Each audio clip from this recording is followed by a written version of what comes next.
Welcome to Mocktails and Masterpieces from the Indianapolis Chamber Orchestra. Today's episode is sponsored by Anthony Team Realty. Great. Well, good evening and welcome to this episode of Mocktails and Masterpieces. I'm here with Eric Schmidt. Eric has been involved with the ICO for the past, 2 seasons as our Chorusmaster. And this year, we're excited to kind of bring him on in a more established role as ICO's Chorusmaster. Eric, would you take just a few minutes to introduce yourself again to our audiences that may not have seen some of the other episode that you were featured on a couple years ago? Yeah, I'd be happy to. Welcome, everyone. Good evening.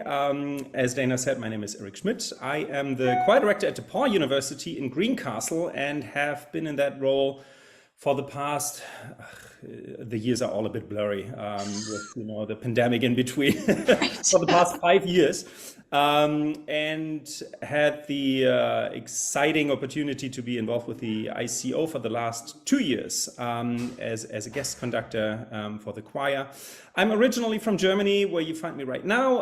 I often spent my summers over here in my native country, and did my doctoral work in Salt Lake City in Utah. That's why I originally came to the United States in 2012. I initially planned to stay there for 3 years. Had a blast. It was a wonderful time there. And then thought, okay, I might give it a shot for an academic position. And that worked out in 2018. And so it's been 11 years now in the United States instead of 3 years. And I have absolutely no idea how many more. We'll see. Yeah, well, we're certainly glad to have you involved with the ICO. And I know that we all feel that the work that you've been doing with our chorus for a Classical Christmas has been really spectacular. Obviously, many audience members may remember that the first year that you worked for us, unfortunately, COVID took over. And we had to pull the chorus even after months of work and a lot of preparation. Right. But last year we were finally able to, really bring that back to its full glory. And this year we're kind of stepping it up another level with adding back our Messiah sing along and a little bit of a Christmas Carol sing along as well for that matinee performance.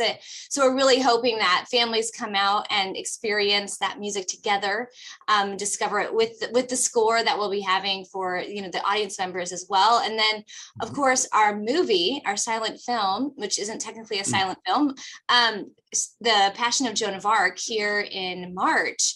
Would you like to talk about that for a minute? Because I think that particular piece is really interesting. Right. And this is a really exciting opportunity for me as well. I've never been involved in a project like this with this format. So this is all new. The movie The Passion of Joan of Arc inspired then Richard Einhorn to compose an oratorio that is called Voices of Light that we are going to perform while the movie is being played, and I hope to bring the DePaul choirs from DePaul University to this concert as well, to give them an opportunity to perform with a professional orchestra, which is really special for them. And the piece was really fascinating. It's a little bit ambivalent. The notes on the paper are not difficult to sing. At the same time, it's a lot of notes to sing for the choir. It is long-held notes, so they just need a lot of stamina. But the effects that Einhorn then creates are just really gorgeous, and I'm really looking forward to seeing how that comes together with a video. So that's going to be a really interesting project. I'm very much looking forward to that.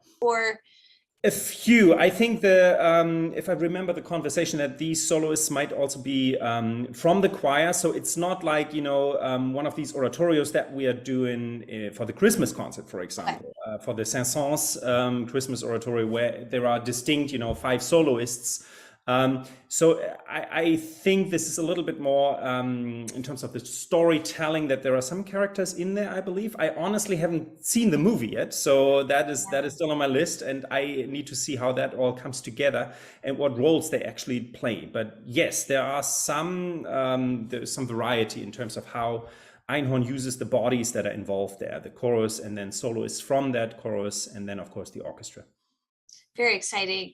Would you like to talk some about the Christmas program? So once again, of course, we have our Messiah. We'll be doing the Christmas portion, the full Christmas portion, I think this time, not just excerpts of the Christmas portion. Yes. And would you like to talk about this as awesome, or?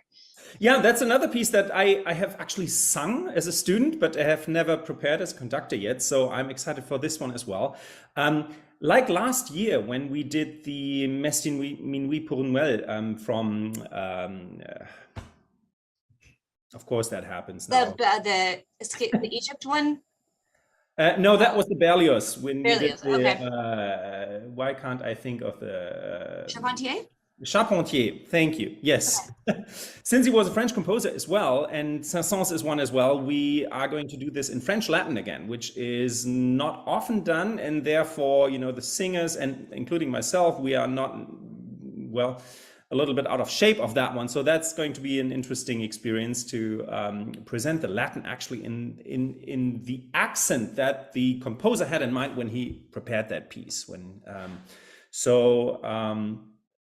And beyond that, it's just a very sweet, very accessible oratorio, I think, and it has turned into this beloved piece that is.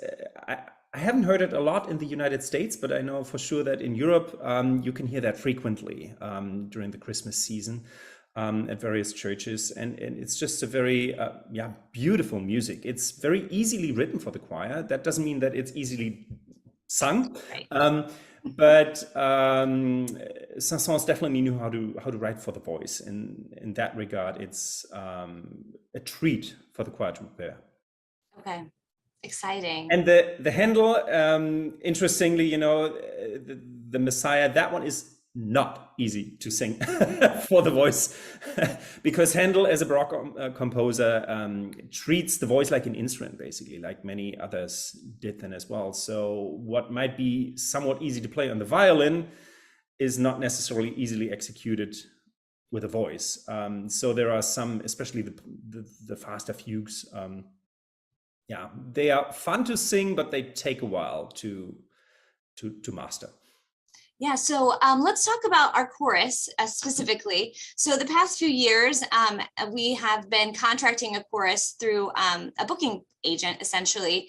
This year, we're taking a little bit different path. It's part of our equity journey that we want to open up the opportunity for anyone to audition. So we are holding auditions in September, right. And there's no cost to audition. So we'll be kind of promoting that on our website and on social media. So hope that those that are singers that are, ready and prepared to, sing in a professional chorus will audition and participate. What's the rehearsal schedule like for the chorus for Christmas? We have 4 rehearsals that we are going to do just with the choir before we then join the orchestra, and they will start in, I think, even late October, the last Monday in October. And then we'll meet on a weekly basis at a church down in Broad Ripple. And then I think the Thanksgiving weekend, or the Thanksgiving week, we skip that rehearsal, and then we'll join the orchestra and have some fun with that. Because once you put this together, it actually really is fun. I don't know if you've had the experience of singing with an instrumental ensemble. It's mostly in college. At DePaul. Right, exactly. Yes. Right. So that's basically it. And the expectation, of course, is, on that level, that the singers all come prepared with the music. So we don't really have time to learn the notes. This is not what we do at that level, but we hit the ground running, and then it's immediately about, musicality, about phrasing, about blending, about the diction, and so on, because we don't want to waste each other's time. All of these musicians in the choir, they are trained musicians, and they can learn music on their own. And so we want to be respectful of each other's time there. Definitely. So our Christmas concert is, again, at Indiana Landmark Center. It is going to be a Friday evening for the classical Christmas, which will be, of course, the Saint-Saëns and also the Messiah. And then on Sunday afternoon, we'll come back to Indiana Landmarks and do the sing-along with just the Christmas portion. And then we have some special medley of Christmas carols pulled out so that even young people can sing along. As you've already alluded, the choral parts within the Messiah are kind of challenging. So not all of them. Some are, some are well, really, and some of them we all know, right? right, exactly. So the Hallelujah chorus is probably going to be the loudest one. Exactly. Yeah. And speaking of that, I thought we would end today's conversation with an excerpt from last year's classical Christmas, Handel's Messiah, the Hallelujah Chorus. So thank you, Eric, for your time this morning or this evening, and look forward to this exciting collaboration all season next year with Classical Christmas and, of course, the Passion of Joan of Arc, Voices of Light. My pleasure. I'm very much looking forward to these projects. Thank you.